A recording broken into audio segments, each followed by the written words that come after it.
পরিবার পৃথিবীর মধ্যে শ্রেষ্ঠ পরিবার কখনো হয় নাই আর কখনো হবে না। কথা কোন ঠিক কি না? আল্লাহু আকবার। আমরা সেই নবীর উম্মত যেই নবীর জীবনে একটা ভুল ছিল না। না সুবহানাল্লাহ তাবর খেয়ে কই তো খুব দুর্বল লাগতেছে। সুবহানাল্লাহ কইলে তো গুণ হইব, এটা বলার দরকার নাই, একসাথে করলে সুবহানাল্লাহ।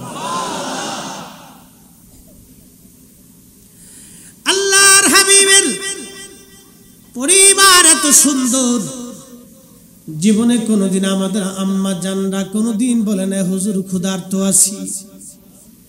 এক কাপড়ে 3 মাস 6 মাস পার হয়ে গেছে, দ্বিতীয় আর একটা কাপড় নবী কিনে দিতে পারেন নাই, তারপরেও বলেন নাই নবী কষ্টে আছি।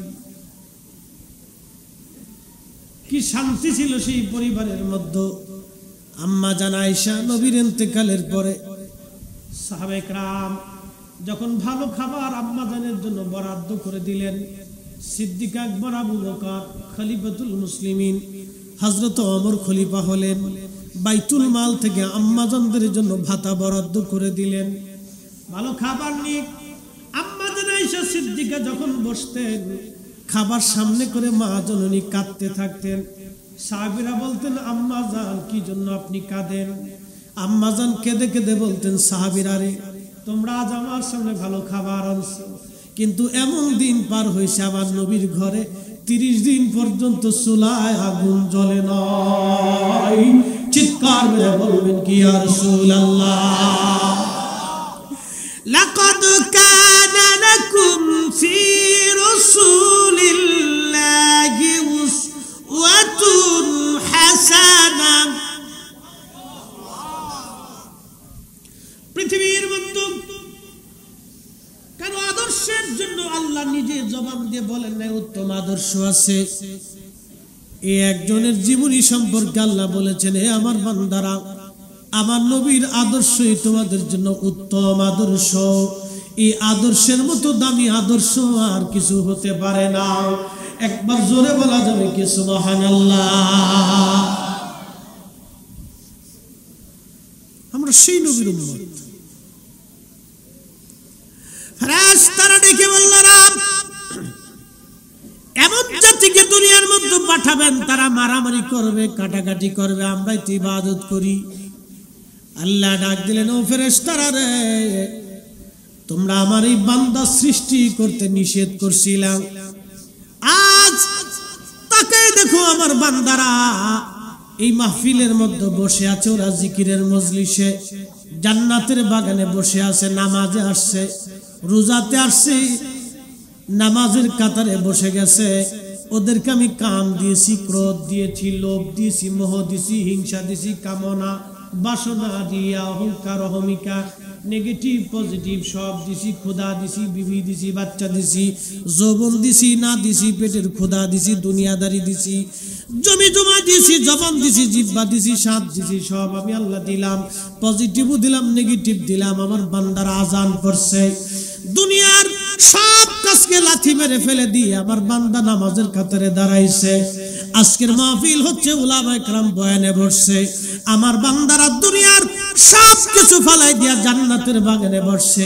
তোমরাই বলছিলে এই খলিফা দুনিয়াতে না পাঠানোর জন্য। ফেরেশতারা তোদেরকে কাম ক্রোধ লোভ হিংসা মোহ কামনা বাসনা কিছুই দেই নাই, তোমাদেরকে পজিটিভ দিছি, তার কারণে তোমরা ইবাদত করো। আর আমার বান্দারে নেগেটিভ দিলাম, আমার বান্দার সব কিছু লাথি মেরে সব ফেলাই দিয়া জান্নাতের বাগানে আমার বান্দা বসে গেছে। ফেরেশতারা রে তোরা সাক্ষী থাক, ওরা আমার মেহমান, আমি আল্লাহ আমার বান্দাদের জীবনের গুনাহ মাফ করে দিলাম। মাহফিলে যারা আইছেন লাভ না লস? সময় কি খারাপ গেল? বিরাট লাভবান হইছে। যারা চিন্তা করতেছে বাড়ি বসে ওয়াজ শুনতেছে ওরা খুব লস করে ফেলাইছে। এগুলি বলদ, আন্তর্জাতিক বলদ। হে চিন্তা করছে আমি বিরাট ওয়াজ শুনে ফেলছি, কাজ হয় নাই ভাই। ঘরে বসে ওয়াজ শুনলে তো কাজই হইতো, তাহলে ওই সাহাবাইরা ঘরের মধ্যে বসে রাসূলুল্লাহর কথা শুনে তারা চলে যাইতো মসজিদে নববীতে আইসে বইসা রাসূলের সামনে থেকে দিন শিখতো না। অতএব ঘরের মধ্যে বসে থেকে আল্লাহি বিল্লাহি তাল্লাহি 4 পয়সা লাভ হবে না। যদি লাভ পাইতে হয় জান্নাতের বাগানে আপনাকে আসতে হবে। কথা কোন ঠিক কিনা? আর একখানা হাদিস শুনাই, ইমাম নাসাই তার সুনানের ভিতরে চমৎকার করে বিশুদ্ধ সনদে একখানা হাদিস লেখেন। নবীজির সাহাবী ছিলেন আবু সাঈদ খুদরি, তিনি বলেন আমি হযরত আমির মুয়াবিয়া রাদিয়াল্লাহু আনহু থেকে শুনছি, তিনি বর্ণনা করেছেন ইন্না রাসূলুল্লাহি সাল্লাল্লাহু আলাইহি সাল্লাম খারাজা আলা হালকাতিন ইয়ানি মিনা সাহাবিহি, আমি এবং আমার নবীজি দুইজন এক সময় আমরা বের হলাম। এমন সময় আমরা যাওয়ার সময় দেখলাম আমার একদল নবীর সাহাবীরা হালকায় করতে বসেছে, হালকায় করতে বসেছে। হালকা আরবিতে বলে হালকা, হালকা মানে মাহফিল। হালকা মানে কি? মাহফিল, বৈঠক, জলসা। খারাজা আলা হালকাতিন ইয়ানি মিন সাহাবিহি, সাহাবায়ে কিরামের এক জামাত সাহাবী বসে হালকা করতেছে। হালকা আরবিতে বলে হালকা। সাহাবীরা বসে হালকা করে আল্লাহর নবী জিজ্ঞেস করলেন ক্বালা মা জালাসনাকুম, ও আমার সাহাবীরা তোমরা এখানে কি করো? ক্বালা, সাহাবীরা জবাব দিল নাদউল্লাহি, আমরা আল্লাহকে ডাকতেছি, ওয়া নাহমাদুহু, আল্লাহর গুণকীর্তন প্রশংসা করতেছি, আলা মা হাদানা লিদীনিহি, আল্লাহ এই আমাদেরকে হেদায়েত দিয়েছেন, দিন দিয়েছেন, কোরআন দিয়েছেন।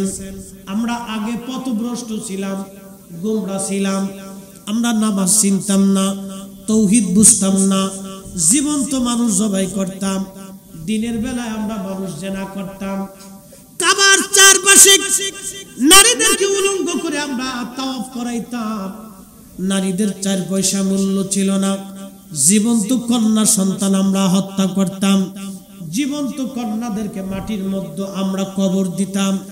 এক সাহাবী নবীর সামনে এসে বলেন ইয়া রাসূলুল্লাহ, আমি আমার 8টা কন্যা সন্তানকে জীবন্ত কবর দিয়েছি।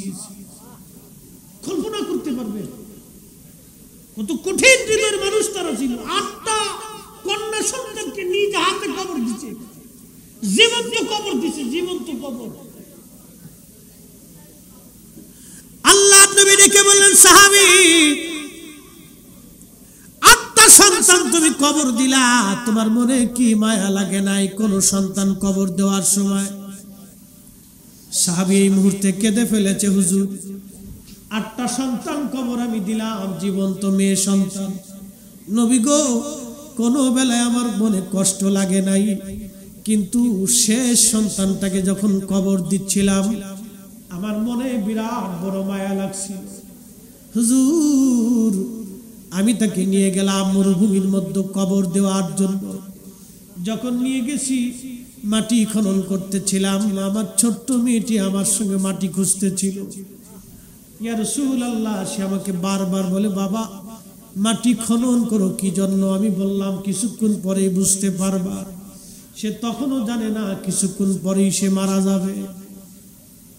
হুজুর, মাটি খনন করার সময় মাটিগুলি আমার জুব্বা, আমার দাড়িতে এসে লাগতেছিল। আমার ছোট্ট মেয়েটি আমার দাড়ির ভিতর থেকে মাটিগুলি পরিষ্কার করতেছিল, আমার গায়ের জুব্বার মাটিগুলি ঝেড়ে ঝেড়ে পরিষ্কার করতেছিল। ইয়া রাসূলুল্লাহ, আমার তখনও মায়া লাগে নাই।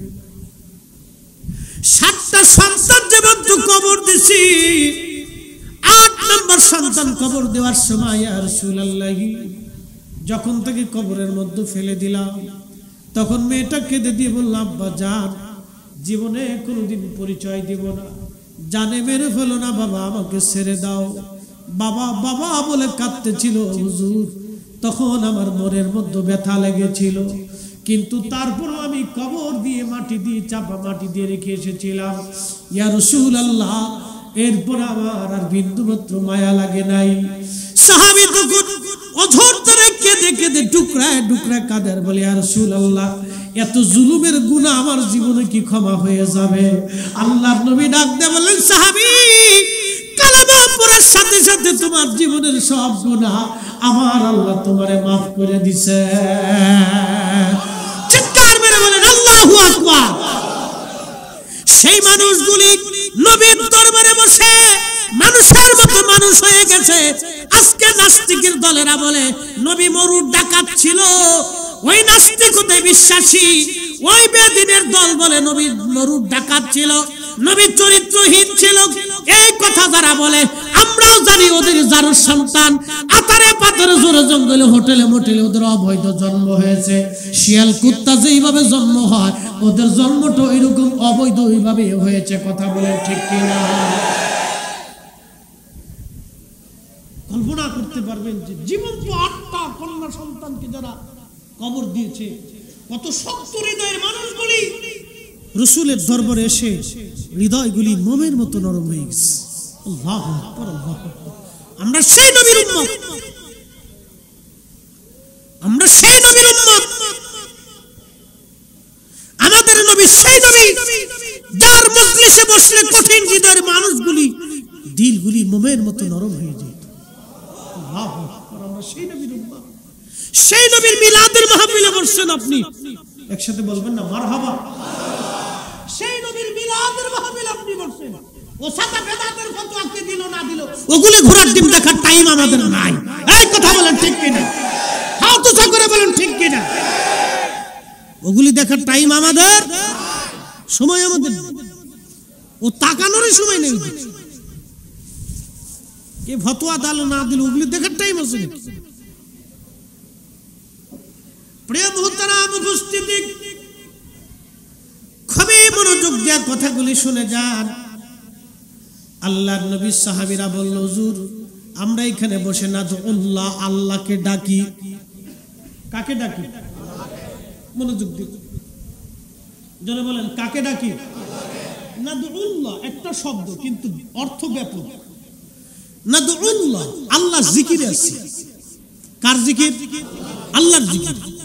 শব্দ একটা কিন্তু অর্থ ব্যাপক। কোরআন শরীফ তেলাওয়াত করলে স্মরণ হয় কার? মাহফিলে বসলে স্মরণ হয় কার? আল্লাহ আল্লাহ আল্লাহ আল্লাহ। জিকিরে স্মরণ হয় কার? মুনাজাতে যখন দলবদ্ধভাবে একজন দোয়া করে বাকিরা আমিন আমিন বলে স্মরণ হয় কার? তো এই মুনাজাতকে যারা আজকে বেদাত বলে সমাজ থেকে উঠানোর বুদ্ধি করছে, এরাই হলো অরিজিনাল আজাজিলের দালাল। কোন সন্দেহ? সন্দেহ? যদি টুপিওয়ালা হয় তাও মানা যাবে, যদি দাড়িওয়ালা হয় মানা যাবে, সৌদি আরব থেকে আসলেও, মদিনা থেকে আসলেও, বাইতুল্লাহ থেকে আসলেও, বাইতুল আকসা থেকে আসলেও, আজহার বিশ্ববিদ্যালয় থেকে আসলেও, মদিনা ভার্সিটি থেকে আসলেও, মক্কা ইউনিভার্সিটি থেকে আসলেও, দেওবন্দ থেকে পড়ে আসলেও, বাইতুল মুকাররমের খতিব হলেও এক কথাই শেষ। কতক্ষণ মানা যাবে? মানা যাবে? কত কিছু বোঝার দরকার নেই। সাহাবায়ে কেরাম দলবদ্ধভাবে বসে হালকা করতেছে। হালকা করে কি করে? নাদউল্লাহ বলতেছে, আমরা আল্লাহর জিকিরে আছি।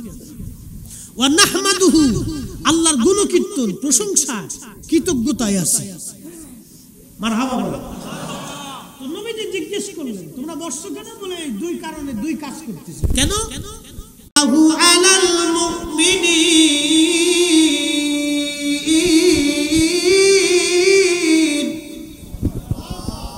কোরআনে আল্লাহ তার জবানে বলতেছে, আমার এই নবী মুমিনদের জন্য নিয়ামত। কাদের জন্য? মুমিনদের জন্য নিয়ামত। ওই নিয়ামত পাইয়া মাহফিলে বসছে কারা? সাহাবীরা। কতক্ষণ? ওই নিয়ামত পাইয়া মাহফিলে বসে কারা? তো ঈদে মিলাদুন নবী মানে কি? ঘুরে ফিরে একই কথা। আমরা ওই নবী পাইয়া মাহফিল সাজাইছি। হ্যাঁ, কথা কর না। কি পাইয়া? কি পাইয়া? নবী পাওয়ার কারণে দিন পাইছি, ঈমান পাইছি, হেদায়েত পাইছি। নবী পাওয়ার কারণে দিন পাইছি, ঈমান পাইছি, হেদায়েত পাইছি, কোরআন পাইছি। নবী পাওয়ার কারণে সাহাবায়ে কেরাম বলতেছেন, ওয়ামান্না আলাইনা বিকা, আপনি নবীর মতো মহা নিয়ামত আল্লাহ আমরার মাঝে পাঠাইয়া আল্লাহ আমাদেরকে ধন্য বানাইছে। এই জন্য আল্লাহর কৃতজ্ঞতার জন্য আল্লাহকে ডাকতে জিকিরে ফিকিরে মাহফিল সাজাই আমরা বসে গেছি। আমরাও সুন্নিরা মিলাদুন নবী, নবীর আগমনে সন্তুষ্ট হইয়া খুশি হইয়া এইজন্য আমরা মাহফিল সাজাইয়া জিকিরে ফিকিরে আল্লাহর কৃতজ্ঞতায় আমরা বসে গেছি। কি কথা বলেন, ঠিক না বেটা? সাহাবীদের কাজে উদ্দেশ্যে আমাদের কাজে উদ্দেশ্যের ভিতরে মিল আছে না নাই? বেদাত না ইবাদত? যে ছাতা বেদাত গুলো ছাতা ঘোড়ার ডিম দেখার টাইম আমাদের এত বেদাত বেদাত করে লাফাকে দিন করে তাতে আমার কি আছে? হ্যাঁ, চট্টগ্রাম রাউজানবাসী মাইকের আমার যত দূরে যায় কথাগুলি ভালো করে শুনে যাবেন। সাহাবীরা যখন এই জবাব দিলেন, আল্লাহর নবী একটা প্রশ্ন করলেন, সাহাবীরা কসম করে বলো তোমরা কি এই জন্যই বসছো না অন্য কোনো উদ্দেশ্য আছে? আল্লাহর নবী এরপরে বলেন, সাহাবীরা তোমরা যে দিন পাইয়া হেদায়েত পাইয়া এবং আমি নবীকে নিয়ামত পাইয়া তোমরা মাহফিল সাজাইলা, মাহফিলে বৈশা হালকায় মাহফিলে বৈশা তোমরা জিকির ফিকিরে আল্লাহর প্রশংসায় বসে গেছো। তোমরা যে মাহফিল সাজাইলা সাহাবীরা বলো তো এই মাহফিল তোমরা যে বসছো তোমরা কি এই উদ্দেশ্যেই বইছো না অন্য কোনো উদ্দেশ্য তোমাদের আছে? সাহাবীরা বলেন, আল্লাহু, ও নবীজি আল্লাহর কসম করে বলি মা জালাসনাকুম ইল্লা যালিক, আমরা মা জালাসনা ইল্লা যালিক, আমরা এই জন্যই বসছি, শুধু এই কারণেই বসছি, কসম করে বলতেছি আর কোনো কারণ উদ্দেশ্য নিয়ত আমাদের নাই। আমরা সুন্নি যারা আছি মিলাদুন নবীর মাহফিল মূলত নবী পাইয়া, নবী নামক মহা নিয়ামত পাইয়া আমরা আল্লাহর জিকিরে ফিকিরে শুকরে মাহফিল সাজাইয়া তবরক রান্না করে আল্লাহর কৃতজ্ঞতা প্রকাশ করি। কথা কোন ঠিক কিনা? অন্য কোনো উদ্দেশ্য আছে? উদ্বোধক সাহেব, আর কোনো উদ্দেশ্য আছে? নাই। আল্লাহি বিল্লাহি তাল্লাহি আর কোনো উদ্দেশ্য সুন্নিদের নাই। সুন্নিদের উদ্দেশ্য একটাই, 1450 বছর আগে সাহাবীরা যে উদ্দেশ্যে হালকায় মাহফিল করেছে সুন্নিরাই ওই উদ্দেশ্যে হালকায় মাহফিল করে। এই কথা বলেন না কেন? যারা বলেন 1450 বছর আগে সাহাবীরা যে উদ্দেশ্যে হালকায় মাহফিল করছে 1450 বছর পরে সুন্নিরা ওই নবী পাইয়াই আল্লাহর মহা নিয়ামত পাইয়া আমরা শুকর গুজার করার জন্য জিকিরে ফিকিরে ইবাদত দোয়া আল্লাহর প্রশংসা আমরা বসে গেছি। কথা বলেন ঠিক কি না? সাদা মৌলবি খালি বেদাত বেদাতকে চিল্লাইতেছে। তার বেদাতের প্রতি আমরা কি আসে যায় বাপ? মনোযোগ দিয়ে নবীজি জিজ্ঞেস করতেছেন, তোমরা কসম করো এই উদ্দেশ্য ছাড়া আর কি কোনো উদ্দেশ্য আছে? সাহাবায়ে কেরাম বললেন, না ইয়া রাসূলুল্লাহ, আল্লাহর কসম করে বলি আমরা আর কোনো উদ্দেশ্য নেই। আমরা হালকায় মাহফিলটা কায়েম করছি শুধুমাত্র দ্বীন ও হেদায়েত এবং আপনি নবী নামক মহা নিয়ামত আল্লাহ আমরার মাঝে দিয়েছে, এজন্য আল্লাহর গুণকীর্তনে কৃতজ্ঞতা প্রশংসা আল্লাহর জিকিরে ফিকিরে আমরা বসে গেছি। মারহাবা। আল্লাহ সুনানুন নাসাইর হাদিস, একবারে বিশুদ্ধ হাদিস। আল্লাহর নবী বলেন, সাহাবীরা তোমরা মনে করছো আমি তোমাদেরকে অবিশ্বাস করতেছি। সাহাবীরা মূলত না, আমি তোমাদেরকে অবিশ্বাস করি নাই। সাহাবীরা রে, আমি তোমাদেরকে অবিশ্বাস করি নাই। ফাতানি জিবরিল আলাইহিস সালাম, ইন্নামা আতানি জিবরিল আলাইহিস সালাম, নিশ্চয় জিবরাইল আলাইহিস সালাম আমার কাছে আসছে, আসার পরে আখবারনি আমাকে খবর দিয়ে গেল তোমাদের এই মজলিস খানা দেখে আমার আল্লাহ, আমার মালিক, আমার মাওলা ইউবাহিমুকুমুল মালায়েকা, সব ফেরেশতাদের সামনে তোমাদের এই মাহফিল খানা দেখে, তোমাদের এই মজলিস খানা দেখে আমার মালিক, আমার আল্লাহ জিবরাইলকে পাঠায় দিয়েছে। আমার কাছে জিবরাইল খবর দিয়ে গেল তোমাদের এই মাহফিল খানা দেখার পরে আমার আল্লাহ সব ফেরেশতাদের সামনে আল্লাহ তোমাদেরকে নিয়ে অহংকার করতেছে, গর্ব করতেছে। একবার চিৎকার মেরে বলা যাবে কি আল্লাহু আকবার? আরো জোরে কোন আল্লাহু আকবার। এই অ্যাটেনশন, আমার দিকে তাকাবেন, আদার্স অন্য দিকে তাকানোর সুযোগ নাই। ইম্পর্টেন্ট হাদিস, খুব গুরুত্বপূর্ণ। ও মোল্লা খালি বেদাতের তালাশ করে বেড়াইতেছে। ও চোখে চশমা পড়ছে কালা, তো দুনিয়া কি দলা দেখবে? চশমা পড়ছে লাল, তো দুনিয়া লালই দেখে। ও চশমা পড়ছে বেদাতের চশমা, এর জন্য দুনিয়া খালি বেদাত দেখে। ও বেদাতের চশমা লাগিয়েছে, দুনিয়া খালি বেদাত দেখে। যেদিকে তাকা খালি মনে করে ওরটাই ঠিক আর বাকি সব বেদাত। ও মনে করে ওরটাই ঠিক আর বাকি সব বেদাত। খালি একটাই কথা, নবীর জমানায় ছিল নাকি? মানে ও বুঝাইতে চায় যে ঈদে মিলাদুন নবী সাল্লাল্লাহু আলাইহি ওয়াসাল্লাম এই ব্যানারে, এই মাহফিলে, এই পদ্ধতিতে নবীর জমানায় ছিল না। আরে নবীর জমানায় ও পদ্ধতি, ওই সিস্টেমে তবলিগে সিললে মিললে নবীর জমানায় ছিল না। না দেখা আমাকে, আমার ঘরে 38টা হাদিসের কিতাব আছে, আমি সব কটা খুলে দেব। আমার একটা হাদিস দেখাইতে হবে, একটা হাদিস দেখাইতে হবে। নবীর জমানায় কোন সাহাবীরা তাফসীরুল কুরআন মাহফিল দিয়েছিল, খতমে বুখারী মাহফিল দিয়েছিল, ওই আপনার ইসলামী মহাসম্মেলন দিয়েছিল, ওই তারপরে আপনার ইসলাহি মাহফিল দিয়েছিল, বিশ্ব ইজতেমা দিয়েছিল। এইরকম কোন সাহাবী এই নামে বেনামে ব্যানারে কোন সাহাবী মাহফিল দিয়েছে, আমাকে একটা হাদিস দেখাইতে হবে। খালি বগি যোগী। মিলাদুন নবীর নাম শুনলে শরীরে চুলকানি আসে, কারণটা কি? পিছনের কারণ হলো শয়তানে খুশা নবী বিদ্বেষের অন্তরে দানা বাইধে গেছে, রাসূলের শান ও সহ্য হয় না। কথা কোন ঠিক কি না? উদ্দেশ্য আর অন্য কিচ্ছু না, আর অন্য কিচ্ছু না। মোহতারাম উপস্থিতি, এই মজলিসটাকে নিয়ে অহংকার কার? আসতে বলতে হবে, অহংকার কার? ইউবাহিব বিকুমুল মালায়েকা। আল্লাহর নবী বলতেছেন তোমাদেরকে দেখা এ সাহাবীরা, তোমরা যে দিন পাইয়া, আমি নবী পাইয়া মাহফিল দিছো, এই দৃশ্যখানা দেখে আল্লাহ সমস্ত ফেরেশতাদের সামনে তোমাদেরকে নিয়ে অহংকার করতেছে। তাহলে আজকের এই মাহফিল নিয়ে অহংকার কার? কার? তো মাহফিল কি বেশি বেশি হবে না কমে যাবে? বেশি হবে। বেশি বেশি আসতে হবে, বেশি বেশি দিতে হবে। এই মাহফিলে যারা সহযোগিতা করে, যারা আসে, যারা দেয়, যারা বুদ্ধি দেয়, সবাই আল্লাহর দরবারে মকবুলকৃত বান্দা। আর যেটা বিরোধিতা করবে, শয়তানি করবে, ফাজলামি করবে, ও জাহান্নাম ছাড়া ওর কোনো রাস্তা নেই। এই মাহফিল খুব দামি জায়গা, খুব দামি জায়গা। এটা বুঝতে হবে আমাদেরকে।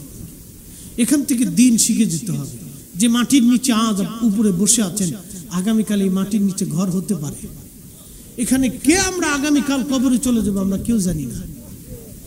আগামী মুহূর্তে আজকে যদি আপনার মৃত্যু হয়ে যায়, কত মাহফিল থেকে ফেরার পথে মানুষ মৃত্যু হয়ে গেছে। এক মাহফিল গেলাম মুন্সিগঞ্জের শ্রীনগর, মাহফিল শেষ করে দোয়া করে বাসার থেকে বিদায় নিয়ে বের হচ্ছে, এমন সময় হয়েছে। বললাম কি মারামারি ধরাধরি হলো কিনা, কি ফাসাদ বাঁধলো?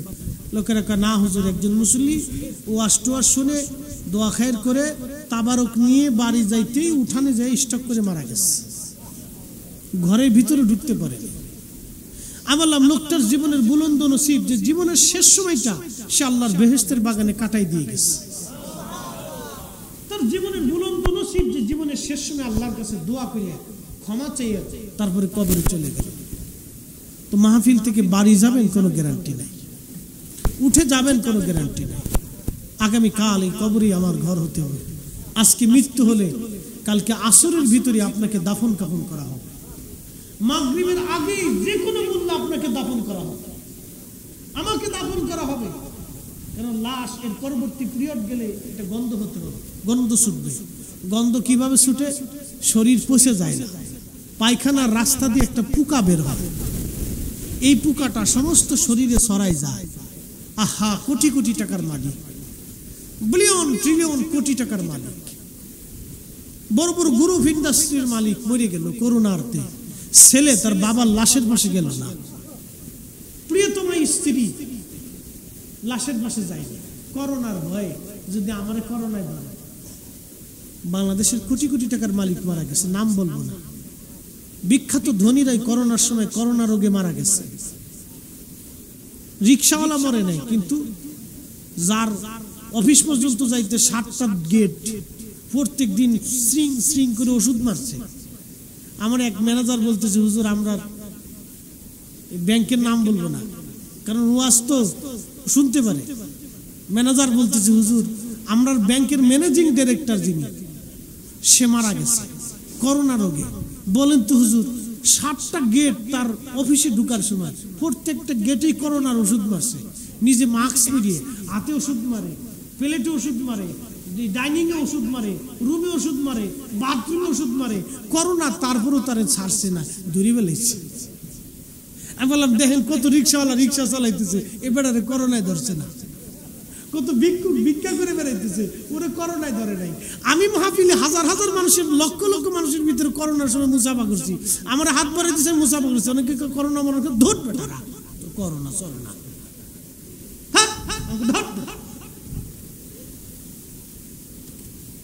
মুসাফা রাসূলুল্লাহ শুনুন। আমি করোনা দেখি তা করতাম, ধরলে আল্লাহ এমনি ধরাইব, না ধরলে ওই মুসাফাতে করোনাই তো না।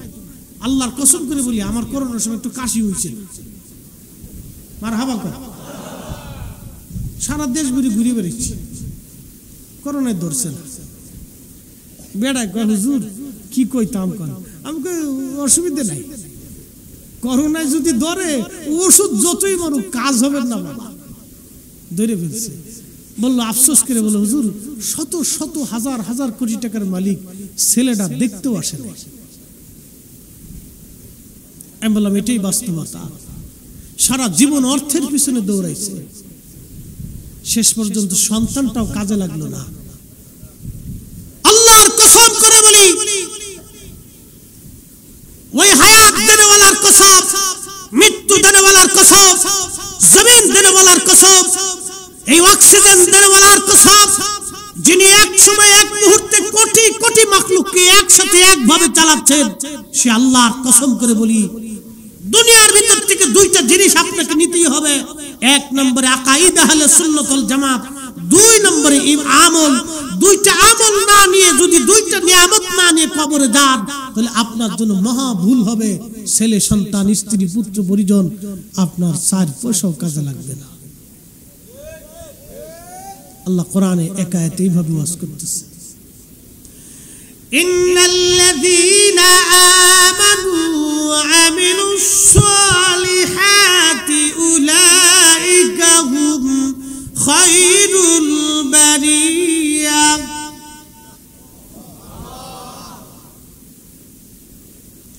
আল্লাহ বলেন, নিশ্চয়ই যারা ঈমানদার, ঈমান এনেছে, ঈমানওয়ালা, খারিজি, রাফিজি, মুতাজিলা, জবারিয়া, এরপরে আপনার নজদি, এই সমস্ত বাতিল ফেরকার উপরে ঈমান আনলে হবে না।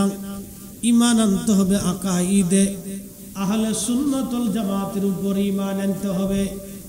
এরপরে আল্লাহ বলেন, আমিলুস সালিহাতি উলাইকা হুম খায়রুল বারিয়া। এবং আমলে যারা পরিপূর্ণ হবে, ভালো আমলে যারা পরিপূর্ণ হবে, তারা সৃষ্টির মধ্যে তারা সেরা হবে। আল্লাহ বলেন, জাযাউহুম ইনদা রাব্বিহিম জান্নাতু আদনিন তাজরি মিন তাহতিহাল আনহারু খালিদিনা ফিহা আবাদা।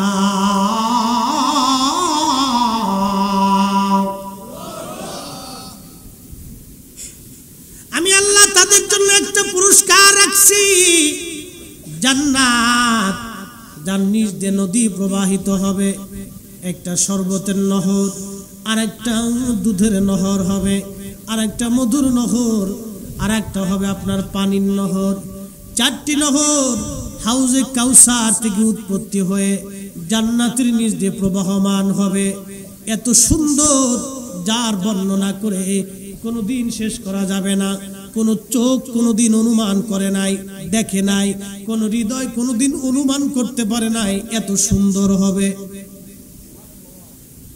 জান্নাতের নদী, জান্নাতের পাহাড় এত সুন্দর হবে, কোন চোখ অনুমান করতে পারে নাই, কোন চোখ দেখতে পারে নাই, কোন হৃদয় তা অনুমান করতে পারে নাই, অনুধাবন করতে পারে নাই, এত সুন্দর হবে। শুধু জান্নাতের রমণীদের কথা বলে দিয়ে যায়।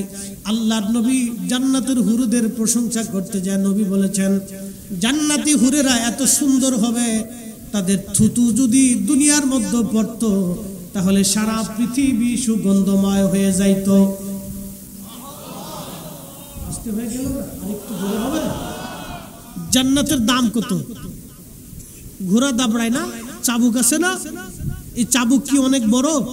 ছোট্ট একটা চাবুক, সাথে রশি, একটা ছোট্ট লাঠি। জান্নাতের এই চাবুকের এত দাম, সমস্ত পৃথিবী বিক্রি করলেও যে অর্থ হবে জান্নাতের একটা চাবুকের সমান হবে না। আসতে হবে না জোরে হবে? সবার শেষে যে জান্নাতে যাবে আল্লাহ তার 10টা দুনিয়ার সমান একটা জান্নাত দিবে। হ্যাঁ, তার দুই কি পাগলের মতোই যাবো, কোনো তাল খুঁজে পাইব না। সবার শেষে জান্নাতে যাবে, বুঝতে পারছেন? জাহান্নামের ভিতরে যেয়ে পুরাইয়া জ্বালাইয়া লাইতে চবড়াইয়া ফিডিয়া সামরা সুমড়ে উল্টে পাল্টাইয়া মাইরে দুইয়া লক্ষ কোটি কোটি বছর পরে নবীজির সুপারিশে পরে জান্নাতে যাবে সবার শেষে। এই জান্নাতে যাওয়ার পরে প্রথম গেটে যাওয়ার পরে বুঝবে বিরাট একটা জমিন আল্লাহ তারে দিবে, 70,000 বছরের রাস্তা। দেখে পাগল হয়ে যাবে, আমার আর লাগতো না। পরে আর এক দরজায় ঢুকাবে, হেতে দেখার পরে আল্লাহ আরো লাগবে। এরপরে আল্লাহ বলে যে তোমার আর লাগবে না, বলে না আল্লাহ আরো লাগবে। এরপরে আল্লাহ আরো এক বড় আর একটা দেখাবে, হে ডাবল। হেতে দেখার পরে পাগল হয়ে যাবে, আর এক দরজা নেওয়ার পরে দেখে আবার পাগল হয়ে যাবে, আল্লাহ এটা লাগবে, আল্লাহকে তোমার পরে আর লাগতো না। পরে আল্লাহ নিজে হাসি দিয়ে বলবে, বান্দা যা, তোর 10 দুনিয়ার সমান একটা জান্নাত দিয়ে দিল। আল্লাহ মনে কিপটে, অভাব টভাব আছে আল্লাহ। আল্লাহ রাব্বুল আলামিন তার রাসূল ডেকে বললেন, ওই হুর, দুনিয়ার মধ্যে একটা বার যদি থুতু নিক্ষেপ করত, দুনিয়ার সারা পৃথিবী সুগন্ধময় হয়ে যাইত। হুরের থুতু যদি এত সুন্দর হয় তাহলে হুরটা কত সুন্দর হবে। আল্লাহ রাব্বুল আলামিন এই নিয়ামত আল্লাহ জান্নাতের ভিতরে বান্দাকে দিয়ে দিবে। 10টা দুনিয়ার সমান একটা জান্নাত বান্দাকে আল্লাহ পাক সর্বনিম্নতম দিবে। তাহলে এবার চিন্তা করেন তো, কত বিরাট বড় জান্নাত আল্লাহ বানাইলেন। শুধুমাত্র এই মানব জাতির জন্য, আমাদের জন্য আল্লাহ বানাইছেন। জাযাউহুম ইনদা রাব্বিহিম জান্নাতু আদনিন তাজরি মিন তাহতিহাল আনহার। কতদিন এই জান্নাতের মধ্যে তারা থাকবে? আল্লাহ বললেন, খালিদিনা ফিহা আবাদা, চিরদিন চিরস্থায়ীভাবে তারা এই জান্নাতের মধ্যে থাকবে, জান্নাতের ভিতরে ঢুকবে, আর কোনোদিন তারা বের হবে না। একবার জোরে বলা যাবে কি মারহাবা? সালাতুন ইয়া রাসূলুল্লাহ,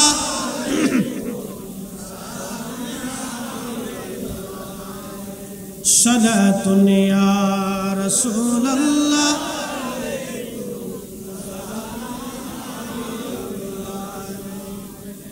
খবর লও ইয়া রাসূলুল্লাহ, খবর লও মেরে মাওলা মেরে আকা, খবর লও সালাতুন ইয়া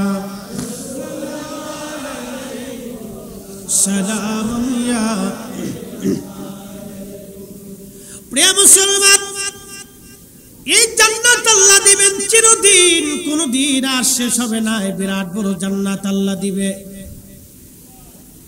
আজকে দুনিয়াতে আসি, কালকে দুনিয়াতে নাই।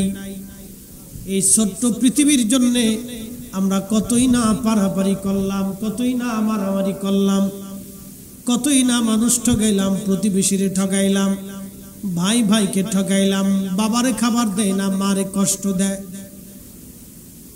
আহা, ছোট্ট জীবনের জন্য কতই না আমাদের জীবনের বড় পারাপারি, কারাকারি, মারামারি, লাফালাফি। হ্যাঁ যুবক, আপনাকে বলছি, দুনিয়ার ভিতরে যদি 3টা নিয়ামত আপনি চান, তো বাবা মার খেদমত করে যাওয়া লাগবে। 1 নম্বর নিয়ামত দীর্ঘ হায়াত, 2 নম্বর নিয়ামত আপনার দুনিয়ার সম্পদ, 3 নম্বর নিয়ামত ইজ্জত, একটা ইজ্জত আর একটা দৌলত আর একটা হায়াত। ইজ্জত, দৌলত, হায়াত। ইজ্জত, দৌলত, হায়াত, তিনটা জিনিস যদি পৃথিবীর মধ্য থেকে নিতে চান, ঘরের মধ্যে যদি বাবা মা থাকে, কালকে থেকে সেবা শুশ্রূষায় লেগে যাবেন। বাবা মার মনে কষ্ট দিবেন না। বাবা মা সন্তানকে যেইভাবে লালন পালন করে ওইভাবে বাবা মাকে লালন পালন করবেন। আল্লাহর কসম করে বলি, তিনটা নিয়ামত দুনিয়াতে পাবেন। 1 নম্বর ইজ্জত, 2 নম্বর দৌলত, 3 নম্বর হায়াত। একবার জোরে বলা যাবে কি মারহাবা?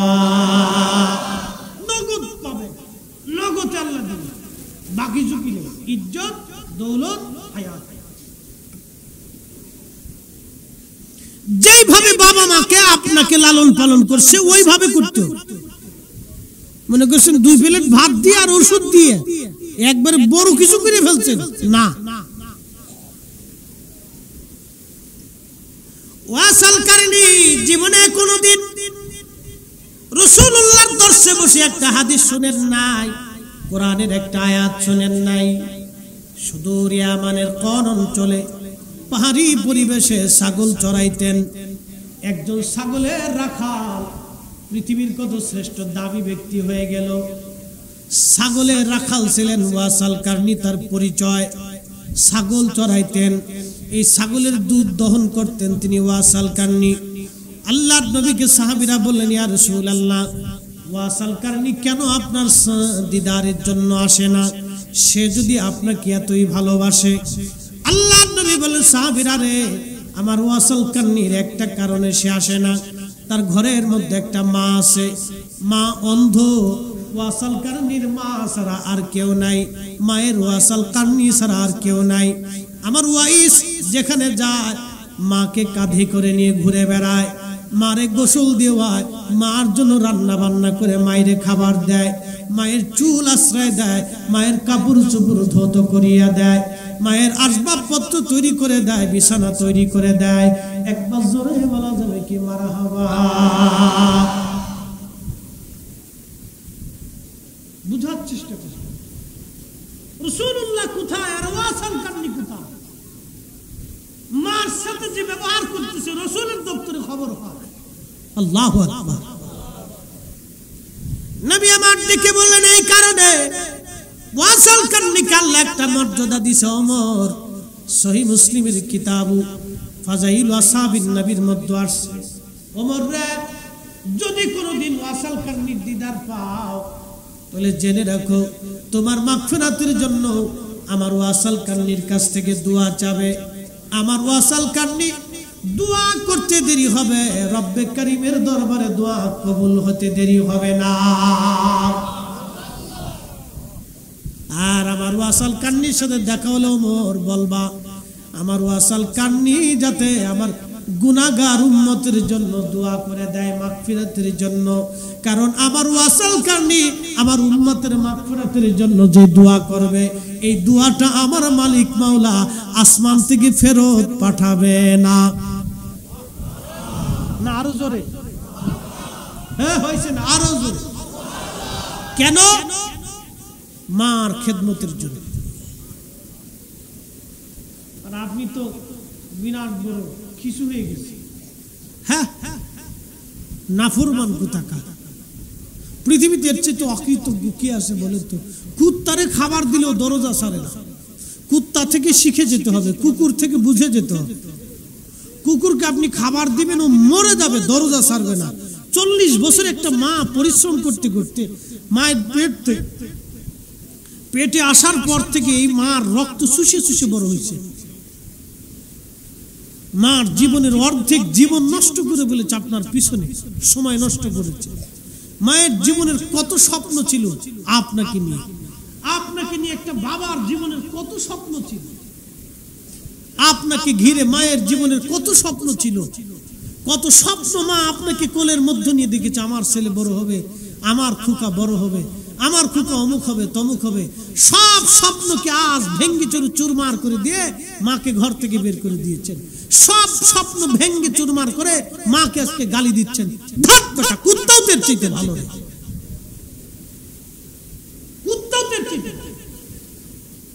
মানুষ মানুষ হইল কেন? ও কুকুর হইলে আরো ভালো ছিল, ও মানুষ হইলে কোন জানোয়ার হইলে আরো ভালো ছিল, মানুষ হইছে কেন?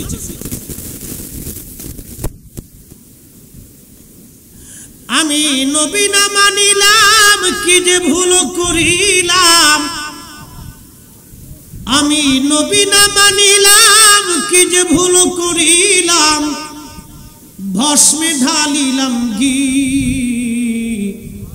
মানুষ হইয়া ভবেতে আসিয়া,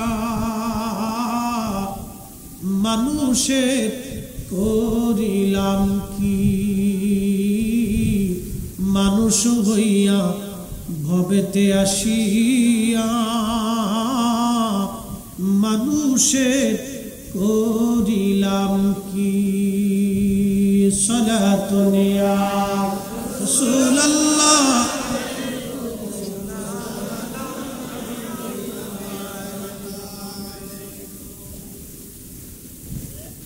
মোহতারাম উপস্থিতি, এই জন্য কোরআনে আল্লাহ একটা আয়াত বলেছেন, আনিশকুরলি, তোমরা আমার শুকর করো, আমি আল্লাহর প্রতি কৃতজ্ঞ হবে। অলি বলি দায়ী, আমি আল্লাহর পরে তুমি আরেকজনের কৃতজ্ঞতা করবে, সে তোমার বাবা, সে তোমার মা। কথা কার? আল্লাহর পরে কারো কৃতজ্ঞতা যদি করতে হবে সে মা বাবা। রাউজানবাসী যেখান থেকে আমার কথাগুলি শুনেন, মাইকের আওয়াজ যত দূরে যায়, ঘরের ভিতরে মা বোনেরা আসছেন, শ্বশুর বাড়িতে আপনি আসেন, ও বোনেরা আপনাদের প্রতি আমার নসিহত, শ্বশুর বাড়িতে আপনি আসলেন, স্বামীকে নিয়ে অনেক মেয়েরা জুদা হয়ে যায়। আপনাদের চট্টগ্রামে কি বলে, আমাদের ফরিদপুরের ভাষায় বলে জুদা, আলাদা হয়ে যায়। কিছুদিন বিয়ে হলো, 6 মাস 1 বছর, শ্বশুর শাশুড়ির সাথে বেমানান, মানে না, বনে না। ওই মেয়েকে বলবো, বোন তোমার বাবা মার সাথে তোমার বনিবানা হলো, শ্বশুর শাশুড়ির সাথে তোমার বনিবানা হলো না, কারণ কি? বোন আমার, তোমাকে কৃতজ্ঞ হতে হবে। এই ভদ্র মহিলার জন্য তুমি একটা স্বামী পাইছো। এই পুরুষ লোকটা 40টা বছর ধরে পরিশ্রম করে করে তোমাদের একটা সুন্দর ঘর উপহার দিয়েছে, তোমার একটা সুন্দর জীবন উপহার দিয়েছে। বৃদ্ধ মানুষটা 60 বছর ধরে এই বৃদ্ধ লোকটা পরিশ্রম করে করে তোমার একটা সুন্দর সংসার দিল, তোমার একটা জীবন দিল, তোমার একটা সুন্দর বাড়ি দিল, তোমাকে একটা স্বামী উপহার দিয়েছে। এই বৃদ্ধ লোকটা ঘরের মধ্যে যে বৃদ্ধা মা আছে, এই বৃদ্ধা মা নারীটা ঘরের মধ্য থেকে তোমাকে পরিশ্রম করে করে তোমার জন্য বাড়ি সাজাইলো, তোমার জন্য ঘর সাজাইলো। বৃদ্ধার চিন্তা, আমার ছেলে হয়েছে, নাতি হবে, নাতি নিয়ে সুখের সংসার চলবে। তুমি আজ বেমানান হয়ে ঝগড়া ফাসাদ করে ওই মা থেকে তুমি জুদা হয়ে গেলা, মার মনে ব্যথা দিয়ে তুমি আলাদা হয়ে গেলা, স্বামী নিয়ে তুমি আলাদা হলা। বোন আমার, যদি স্বামী তোমার আলাদা হতে চায়, তুমি স্বামীর সাথে ঝগড়া করতে পারো, না না আমার শ্বশুর শাশুড়ি থেকে আমি জুদা হব না, অথবা জুদা যদি হতেই হয় আমার শ্বশুর শাশুড়ি আমার ঘরেই থাকবে, আমার ঘরেই খাবে, আমি তাদের সেবা শুশ্রূষা করব। এমন মেয়েটা পাওয়াটা বড় দুষ্কর। বোন আমার, আমি আপনাকে বলতেছি, আপনার কৃতজ্ঞ হওয়ার দরকার, কৃতজ্ঞতা প্রকাশ করা দরকার। আপনার বোঝা উচিত, এই বৃদ্ধ লোকটা 60টা বছর পরিশ্রম করে আমার জন্য এই ঘর সাজাইছে, এই বাড়ি সাজাইছে, এই সংসার সাজিয়েছে, এই সন্তানদের জন্য তারা বাড়ি ঘর নির্মাণ করেছে। বাবা ইচ্ছা করলে জমি বিক্রি করে ভালো খেতে পারতো। জিজ্ঞেস করেন বৃদ্ধ বাবাকে, বৃদ্ধ বাবা তুমি জমি বিক্রি করো না, নিজে ভালো মন্দ খাও না, কারণটা কি? বৃদ্ধ বাবা বলবে, আমার খুকা আব্দুল করিম আছে, ওর একটা ভবিষ্যৎ আছে, আমি যদি বেঁচে কেনে খেয়ে চলে যাই, আমার আব্দুল করিমের জীবন কষ্টের মধ্যে পড়ে যাবে। ও কোথায় দাঁড়াবে, কোথায় খাবে, কোথায় ওর বাড়ি ঘর হবে? একটা বাবা সন্তানের চিন্তায় জমি জমা বেচে না, সন্তানের চিন্তায় সে মন্দ খাইয়ে যায়, ভালো মন্দ সে খায় না। ইচ্ছা করলে ভালো মন্দ কিনে খেতে পারতো, কিন্তু আব্দুল করিমের চিন্তায় 60 বছর এইভাবে পার করে দিল। আব্দুল করিম রে, আজকে তুই বড় হইলি, বিবি আনলি, সংসার হলো, রুজি হইলো, কিন্তু তোর ঘরে বাবার জায়গা হলো না, তোর ঘরে মায়ের জায়গা হলো না। আরে পৃথিবীতে কুত্তাও তোর চাইতে বালা, তুই কুকুরের চাইতেও নিকৃষ্ট। কুকুরের সাথে তোকে তুলনা দিলে কুকুরও মন বেজার করে ফেলবে। কথা কোন ঠিক কিনা? এই সন্তান বলার চাইতে কুত্তা বলা হাজার গুণে ভালো। ওটা ফালার চাইতে কুত্তা পালা ভালো, এই ফালার চাইতে কুত্তা পালা ভালো। আমার কথা শুনতে খারাপ শোনা যাবে, কিন্তু বাস্তবতা নিরীক্ষে বলতেছি, বাংলাদেশের 100% পরিবারের ভিতরে 50% এই সমস্যা। ভাই ভাইয়ের সাথে কি দারুণ মিল, এক খাতায় ঘুমায় একসাথে চলে, বিয়ে করার পরে যুদ্ধ লেগে যায়। কারণটা কি? তার মানে আমাদের নারী সমাজ কি এই পরিবার থেকে কোনো শিক্ষা দীক্ষা পায় না নাকি? আমাদের প্রাথমিক বিদ্যালয়গুলি থেকে কি তারা শিক্ষা পায় না? আমাদের হাই স্কুল থেকে কি তারা শিক্ষা পায় না? আমাদের কলেজ ইউনিভার্সিটি কি তারা শিক্ষা পায় না? কয়েকদিন আগে বাংলাদেশের ঢাকা ইউনিভার্সিটির এক শিক্ষক তিনি বলেছেন, ঢাকা ইউনিভার্সিটির জগন্নাথের এক প্রফেসর তিনি বলেছেন, মেয়েরা বোরকা পরে কলেজে আসার দরকার নাই, কলেজে ইউনিভার্সিটিতে পড়তে হলে বোরকা ছাড়া পড়তে হবে, ওর জন্মের ভিতরে ভেজাল আছে। পরিপূর্ণ হারামজাদা, এই কথা বলে ও পরিপূর্ণ হারামজাদা। নিজের জীবনে একটা মানুষ বানাইতে পারে নাই, আর বিশ্ববিদ্যালয়ে বসে বসে অমানুষ বানাইতেছে।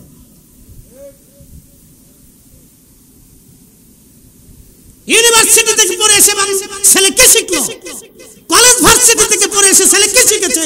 যদি মায়ের সেবা করতে না পারলে তো ছেলে শিখলো কি? কি কথা করবে? যদি ইউনিভার্সিটি থেকে একটা পাশ করা একটা ছেলে বাবা মার পাটে ভাত না দিতে পারে তো শিখতে কি? ও কে শিখলো? ওর শিক্ষাটা কি? যদি ইউনিভার্সিটি থেকে পড়ে আসার পরে ছেলে ঘুষ খাইয়া গরিব মানুষের রক্ত চুষে খায় তাহলে শিখলোটা কি? তার মানে বুঝা গেল আমরা আমাদের শিক্ষা ব্যবস্থায় আমাদের ছেলেদেরকে মানুষ বানাইতে পারি নাই, আমরা আমাদের মেয়েদেরকে মানুষ বানাইতে পারি নাই। কি কথা বলেন ঠিক কিনা? হায়ার এডুকেটেড পারসন আল্লাহর রাস্তে ক্ষমা করে দিবেন। হায়ার এডুকেটেড পারসন একটা মেয়ে কলেজ ইউনিভার্সিটি থেকে ভালো পরিবেশে শিক্ষা দীক্ষা করে আসার পরে শ্বশুর শাশুড়ির সাথে ঝগড়া বাঁধাই দিচ্ছে। কি শিখলো এই মেয়েটা? আমার প্রশ্ন এটা, এই মেয়েটা ইউনিভার্সিটিতে পড়ে কি শিখলো? হায়ার এডুকেটেড একটা মেয়ে যদি তার সংসারে নিয়ন্ত্রণ করতে না পারে, তার শ্বশুর শাশুড়ি দেবর ভাষণ ননদ দিয়ে যদি একটা সংসার ম্যানেজমেন্ট করতে না পারে তো শিখলোটা কি? আমার প্রশ্ন হলো শিখছে। তার মানে বোঝা গেল আমাদের শিক্ষা ব্যবস্থা এখনো মানুষ তৈরি করার সিস্টেম নাই, খালি গতানুগতিক শিক্ষা ব্যবস্থা। রাষ্ট্রনীতি পড়ো, পররাষ্ট্রনীতি পড়ো, পদার্থ পড়ো, বিজ্ঞান শিখো, ও অঙ্ক শিখো, ওই জ্যামিতি শিখো, ওই ইংরেজি গ্রামার শিখো, এগুলি শিখো। এই গতানুগতিক এইগুলি গদবান্ধা কিছু শিক্ষা টিক্ষা দিয়ে বাস কলেজ থেকে চলে আসতেছে। ছেলে এসে কলেজের সামনে ওই মেয়ে সুন্দরী একটা মেয়ে দেখলে ফুল একটা নিয়ে খাড়াই দিচ্ছে। হ্যাঁ, শিখে ফেলছে। হ্যাঁ, কথা বল না, ও শিখছে, কলেজে বসে শিখছে, বিরাট কিছু শিখে ফেলছে। সুন্দরী মেয়েটা দেখা মোটরসাইকেল একটা বাপে কিনে দিছে, বাস ওই মোটরসাইকেল নিয়ে পিছনে পিছনে ঘুরুম ঘুরুম ঘুরুম ঘুরুম করে চলতেছে। এমন ভাব লইছে লাট সাবের পোলা, জুতা দিয়ে বাইরের দরকার। কথা ক্লিয়ার না ভেজাল আছে? এগুলো শিখছে কি? কিচ্ছু শিখে নাই। এই জন্য আমাদেরকে পারিবারিক ভাবে সামাজিক ভাবে এই শিক্ষা ব্যবস্থার ভাবে এগুলো পরিবর্তন দরকার। নিয়ম নীতি আদর্শ ন্যায় নীতি শিক্ষা দেওয়ার দরকার। কোনটা ন্যায় কোনটা অন্যায় ও ছোট কাল থেকে শিখে আসবে। ছোট কাল থেকে শিখবে যে না এটা অন্যায় এটা ন্যায়, এটা করতে পারবো এটা করতে পারবো না। যেগুলি জাপান শিখায়, চায়নারা শিখায়, ওই আপনার আমেরিকা শিখায়, ও আপনার ইউরোপিয়ানরা শিখায়। ওদের ছোট্ট কাল থেকে স্কুলে যাইয়া, আমাদের দেশে ছোট্ট বাচ্চা কেবল ওয়ানে পড়ে, ওর বই হলো 10টা। কি কথা কর না কেন? ওই বই নিতে পারে না, ওর মা কাঁধে করে বই নিয়ে যায়, মা কাঁধে করে বই নিয়ে যায়।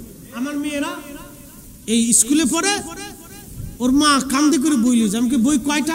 10টা। আমাকে মাশাআল্লাহ সেরি ফেলছে, আমার মায়ের জান শেষ। আমি বললাম যে সারা জীবন আমরা কি পড়ছি? কি অঙ্ক, ইংরেজি, বাংলা আর আরবিটা পড়ছি। মাদ্রাসায় মক্তবে আরবি শিখছি, আর ওর 10টা বই ধরাই দিয়েছে ছোট কালে। 10টা বইয়ের ওজন ওর ব্রেনের ভিতর ঢুকবে না, এখনই ব্রেন স্টক করবে। এগুলি কি চলতেছে আমি জানি না কিছু। কি শিক্ষা ব্যবস্থা নতুন হলো আমি বুঝলাম না কিছু। উন্নত বিশ্বগুলি যা দেখেন ওই ছোট ছোট বাচ্চাদেরকে এত বই দেয় না।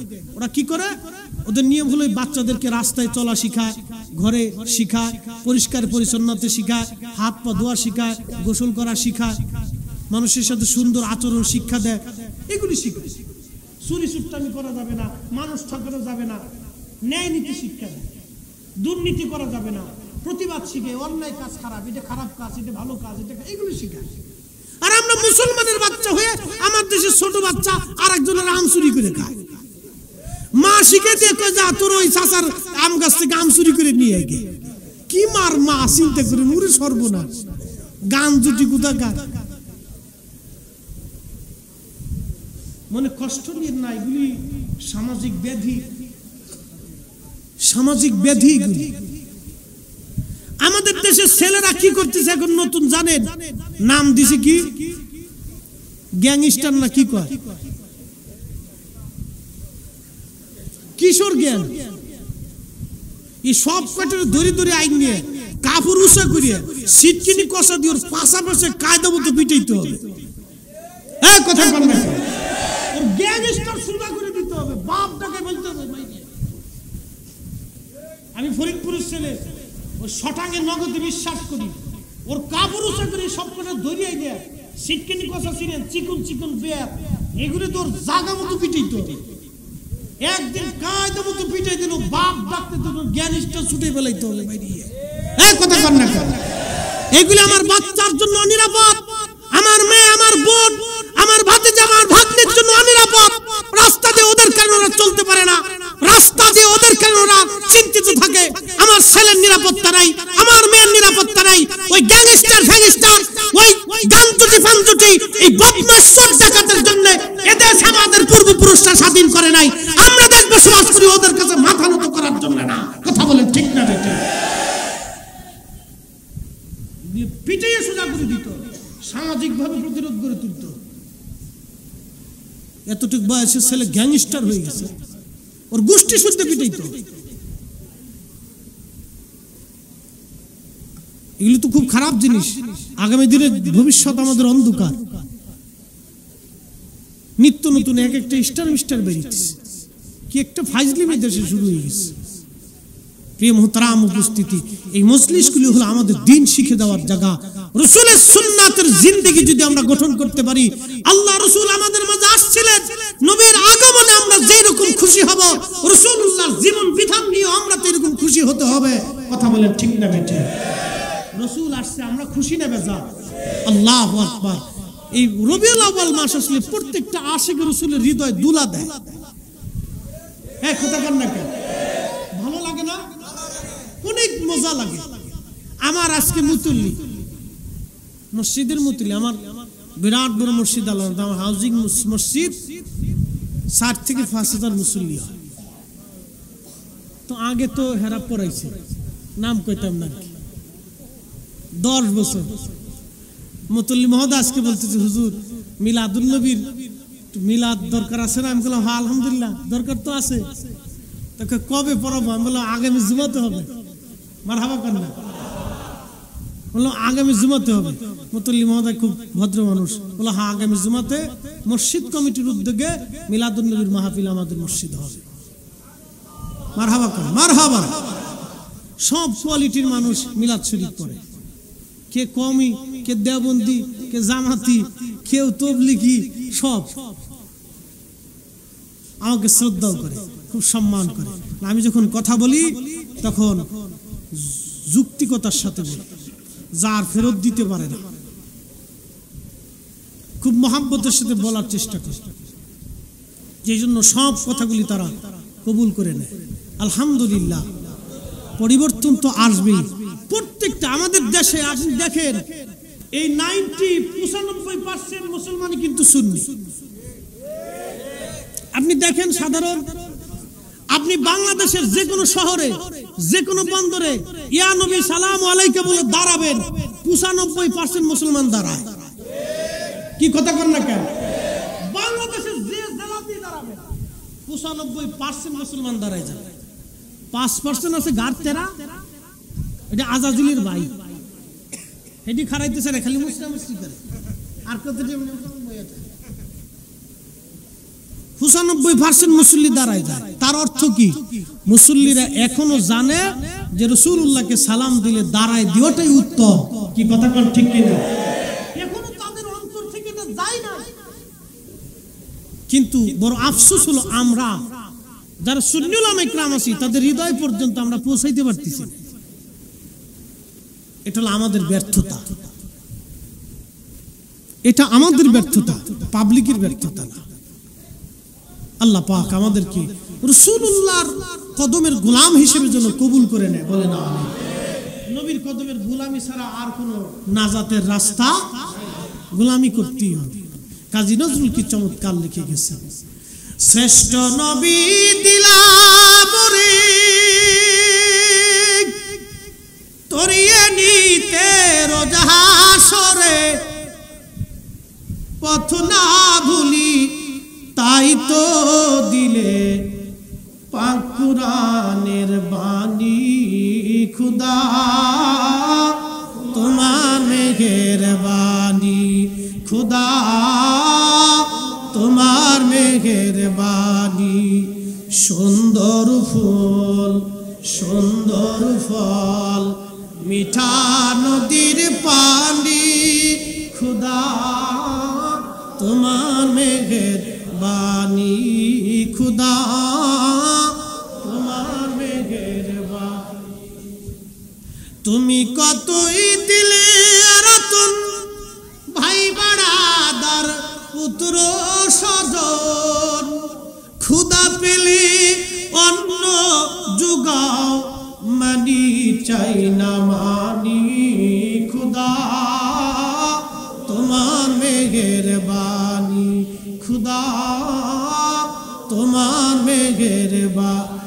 সুন্দর ফুল সুন্দর ফল মিঠা নদীর পানি, খুদা প্রিয় জানবাসী, পৃথিবীতে রাসূলুল্লাহ আসছে যেই দিন নবী দুনিয়াতে আসলেন সেই দিন বাঘ হরিণের কাছে গেছে, হরিণ বাঘের কাছে আসছে। দুইটা প্রাণী শত্রু, সেই দিন শত্রুতা ভুলে গেল। মনোযোগ দেন, মোল্লা আলী কারি মাক্কি আল মাওরুদুর রাবি ফি মাউলিদিন নবী সাল্লাল্লাহু আলাইহি ওয়াসাল্লাম, এই কিতাব 450 বছর আগে তিনি লিখেছেন। তিনি মক্কা মদিনার ইমাম ছিলেন, ইমামুল হারামাইন শরীফাইন। এত বড় মুহাদ্দিস ছিলেন ওই জামানায়, ওনার সিগনেচার ছাড়া কেউ মুহাদ্দিসের খেতাব পেত না। ওনার সিগনেচার ছাড়া মক্কা মদিনার থেকে কেউ সনদ আনতে পারত না। এই বিশ্ববিখ্যাত ইমাম মিলাদুন নবীর পক্ষে ছিল। আজকে যারা মিলাদুন নবী খুঁজে পায় না, আমি বলবো সেটা আপনার চোখের দোষ। চোখে চশমা পড়ছেন আব্দুল ওহাব নজদির চশমা, যার কারণে ইশকে রাসূলের চশমা দিয়ে আপনি দেখতে পান না। কি কথা কোন ঠিক কিনা?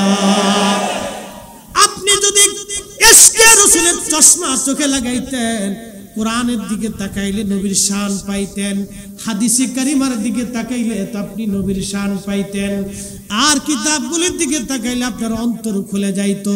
মূলত সমস্যা আপনার চোখের সমস্যা, অন্তরের সমস্যা বন্ধু, কিতাবের সমস্যা না, দলিলের কোনো সমস্যা না। মোল্লা আলী কারি মাক্কি তিনি লিখতেছেন, ও দুনিয়ার মানুষ, আল্লাহর নবী দুনিয়াতে তশরিফ আনছে। সমুদ্রের বড় মাছ ছোট মাছের কাছে আসছে, ছোট মাছ বড় মাছের কাছে গেছে। হাঙ্গর মাছ অন্য মাছ খেয়ে ফেলে দেয়, অন্য প্রাণী খায়। হাঙ্গর মাছ ছোট মাছের কাছে আসছে। নীল তিমি প্রত্যেক দিন 108 মণ 10 মণ খাবারও প্রত্যেক দিন খায়। এই তিমি প্রত্যেক সমুদ্রের বড় বড় মাছও খেয়ে ফেলে দেয়, ছোট মাছ খেয়ে ফেলে দেয়। এই তিমি ছোট মাছের কাছে আসলো, ছোট মাছ তিমির কাছে গেল। কেউ কারো শত্রুতা নাই, সব ওই দিন সবাই সবার বন্ধু হয়ে গেল। কোনো বৈষম্য নাই, সব প্রাণী সৃষ্টি এক হয়ে গেল। তামাম সৃষ্টির মধ্যে খুশি খুশি রব পড়ে গেল। সব মাখলুকেরা খুশি রাতি সজ্জে একজন আরেকজনের কাছে যায়, শুনছো রাহমাতুল লিল আলামিন জগতে আসছে, চিৎকার মেরে বলা যাবে কি মারহাবা। রাহমাতুল লিল আলামিন আপনি উম্মতের জাবিন, গুনাহগারের অতি আপনজন আল্লাহর নবী, নূরের নবী গো আপনি আমার জীবনের জীবন। সালাতুন ইয়া রাসূলুল্লাহ, সালামুন ইয়া হাবিবাল্লাহ, আলাইকুম সালাতুন ইয়া রাসূলুল্লাহ, আলাইকুম সালামুন ইয়া হাবিবাল্লাহ। সমগ্র সৃষ্টিগুলি খুশিতে মাতোয়ারা হয়ে গেল যখন আজাজিল এক পাশে বসে কাঁদে। আল্লাহর নবী বলেন উম্মতের আরে শোনো, আজাজিল পৃথিবীতে 3 বার কেঁদেছিল। যখন আল্লাহ তাকে তার দরজা থেকে বিদায় করে দিল তখন কেঁদেছিল। যখন আমি নবী দুনিয়াতে তশরিফ আনলাম, আজাজিল এক কোনায় বসে গভীরভাবে সে কান্নাকাটি করেছিল। সমগ্র সৃষ্টি সেই দিন খুশিতে মাতোয়ারা, আন্দোলিত হয়ে গেল সেই দিন। এই জন্য রবিউল আউয়াল মাস আসলে আশিকে রসুলদের হৃদয়ের ভিতরে নারা লাগে, ভালো লাগে, ভালো লাগে। কথা কোন ঠিক কিনা? আর শয়তানের মনে বেদাত বেদাত বেদাত বেদাত, ওর বেদাত জিকির করতে করতে জীবন চলে যাবে। আর আমরা রসুলের ইশকে দুরূদ পড়িয়া, মাহফিল করিয়া, নবীর পক্ষে স্লোগান দিয়া, রাসূলুল্লাহর সম্মান শুনিয়া, ওয়াজ নসিহত করে কান্নাকাটি কইরা আমরা নবীর সুপারিশ নিয়ে যাব ইনশাআল্লাহ। কথা কোন ঠিক কিনা? বেদাত বেদাত করতে করতে জীবন শেষ হয়ে যাবে। হতভাগা, বদনসিব। একটা কথা বলি, নবীর পক্ষে থাকার জন্য কপাল লাগে। কি লাগে? কি লাগে? হালিমাতুস সাদিয়া আইছিল সবার শেষে, গাদা ছিল দুর্বল, হেতে জিমে জিমে গাদা লড়তে পারে না। উট খাবার না পাইতে পাইতে উটের দুধ শুকাই গেছে। হালিমাতুস সাদিয়া বলে, দুনিয়ার মানুষ শোনো, অভাবের তাড়নায় খাইতে না পেরে আমার ছোট্ট কলিজার ধন, আমার কোলের বাচ্চাটাও পর্যন্ত দুধ পেত না, সারা রাত কান্নাকাটি করত খাবারের অভাবে। আমি হালিমা এতটাই দরিদ্র হয়ে গেছিলাম। আমি আসছি সবার শেষে, এসে দেখি তায়েফের সব নারীরা, মক্কা থেকে যত ধনী বাচ্চা ছিল সব বাচ্চা নিয়ে চলে গেছে, একটা বাচ্চাই পড়ে রয়েছে। জিজ্ঞেস করলাম কে? বলে আব্দুল্লাহর ছেলে, বেচারা মারা গেছে। মা আছে এতিম। স্বামীকে বললাম, স্বামী এমনি তো আমরা বড় অভাবী, খাবারের অভাবে আমি তো নিজেই শুকাই গেছি, এই বাচ্চাটা নিলে কি করে তাকে খাওয়াবো? আর এতিম, তাকে কে খরচ ভরণ পোষণ দিবে? চলেন স্বামী ফিরে চলে যাই। স্বামী আমার ডাক দিয়ে বলল, হালিমারে একবারে খালি হাতে ফিরে চলে যাব, বাচ্চা নেই বা না নেই, চলো তো একবার চেহারাটা দেখে আসি। কি লাগে? নবীর পক্ষে থাকার জন্য কি লাগে? কি লাগে? কোটি টাকা হলেও হবে না। বিরাট বড় অক্সফোর্ড ইউনিভার্সিটির চ্যান্সেলর আর মিশর আল আজহার মদিনা ইউনিভার্সিটির চ্যান্সেলর হলেও কাজ হবে না। কপাল লাগে। কি লাগে? কপাল লাগে, নসিব লাগে। পক্ষে থাকাটাও নসিব লাগে। আপনি বিরুদ্ধে চলে গেলে আল্লাহর কসম করে বলি, রসুলের কিচ্ছু যায় আসে না। আপনি ঠিক বললেও ঠিক, না ঠিক বললেও ঠিক। কি কথা বললেন? ঠিক বললেও ঠিক, না ঠিক বললেও। আপনি পক্ষে থাকলেও নবীর ইজ্জত বাড়ে না, না থাকলেও রসুলের ইজ্জত কমে না। বরং নবীর পক্ষে থাকাটা আমাদের নসিব, কপাল। কপাল। কি কথা কর? কি লাগে? একসাথে বলেন তো, কি লাগে? হ্যাঁ, বুঝে গেছে। হালিমাতুস সাদিয়া বলতেছেন, একটা নজর দেখার জন্য গেছি। হাই হাই, এত সুন্দর মানুষ হতে পারে আমি কল্পনাও করতে পারি। ত্রিভুবনের প্রিয় মুহাম্মদ এলো রে দুনিয়ায় রে সাগর দেখ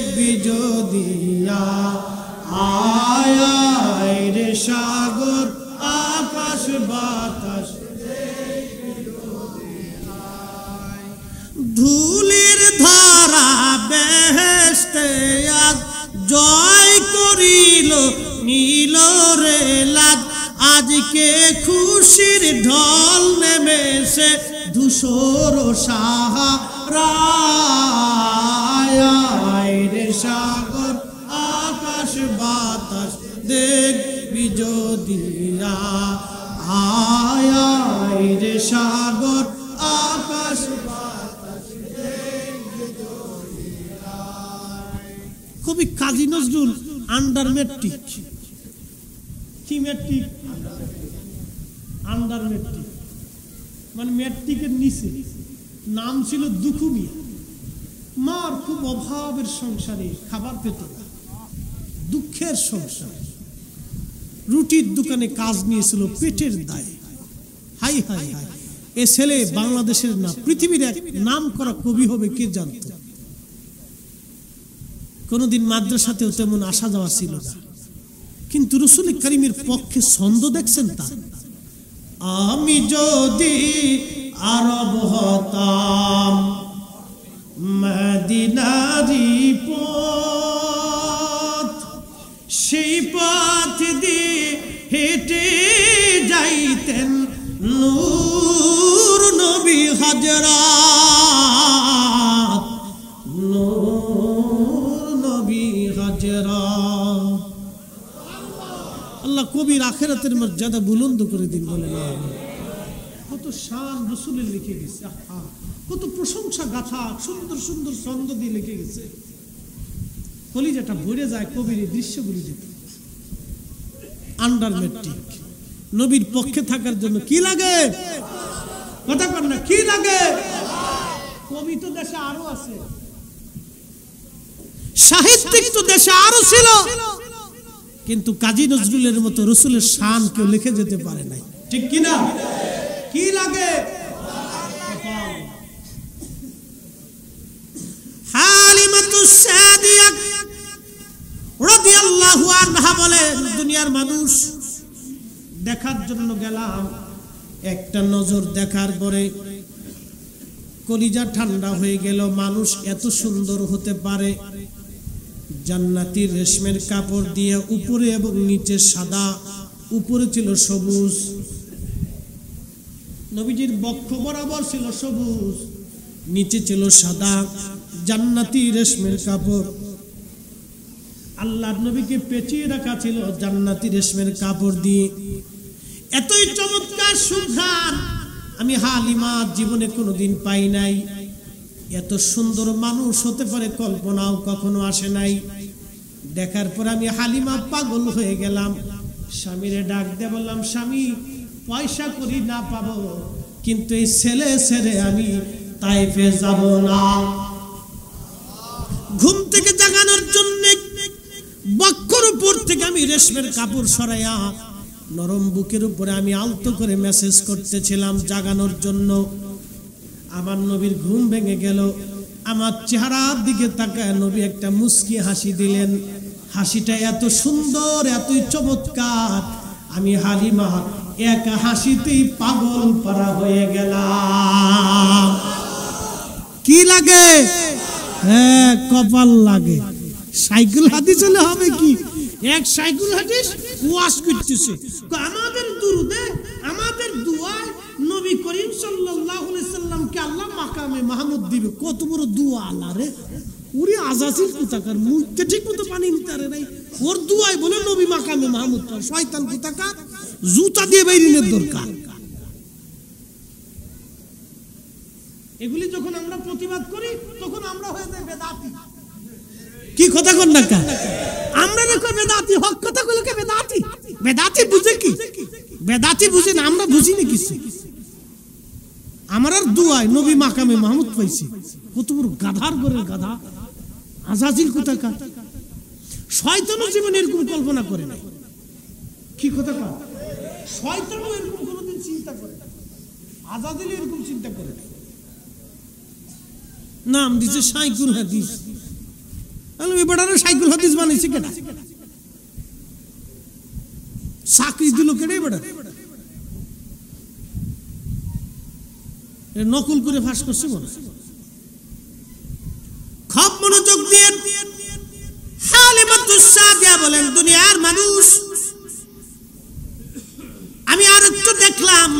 জুলফি মুবারকের মাঝখান 27টা কিতাবে ঘটনা আসছে। মোল্লা আদি কারি রহমাতুল্লাহ আল মাউরিদির মধ্যে লেখেন 27টা কিতাবের হাওয়ালা দিয়ে একসাথে জোরে বলবেন কি মারহাবা। কোন জাল ঘটনা না। হযরত হালিমা বলেন জুলফি মুবারকের মাঝখানে কপাল মুবারক থেকে একটা নূর বের হইয়া একবারে মধ্য আকাশ পর্যন্ত এই নূর চলে গেল। আমি হালিমা ওই কপালে চুমা লাগাইলাম, কোলের মধ্যে নিলাম, ছিলাম দুর্বল। আল্লাহর নবীকে কোলে নেওয়ার সঙ্গে সঙ্গে আমি সবল হয়ে গেলাম। নবীজি পেশাব পায়খানা করত, কখনো দুর্গন্ধ আসতো না। আর আল্লাহর নবীর গুপ্তাঙ্গ আমি হালিমা কোনোদিন দেখতে পারি নাই, শুধু ওইখানে আমি নূর চমকাইতে দেখতাম। সেই নবীর উম্মত, ওই নবীর ইজ্জতের চাদর ধরে যে টানাটানি করবে, শানে রিসালাতকে যে খেলাফ করবে, ছোট করে দেখবে, মক্কা মদিনার ইমাম হলেও তাকে মানব না। হাত উঁচা করে বলেন ঠিক কিনা?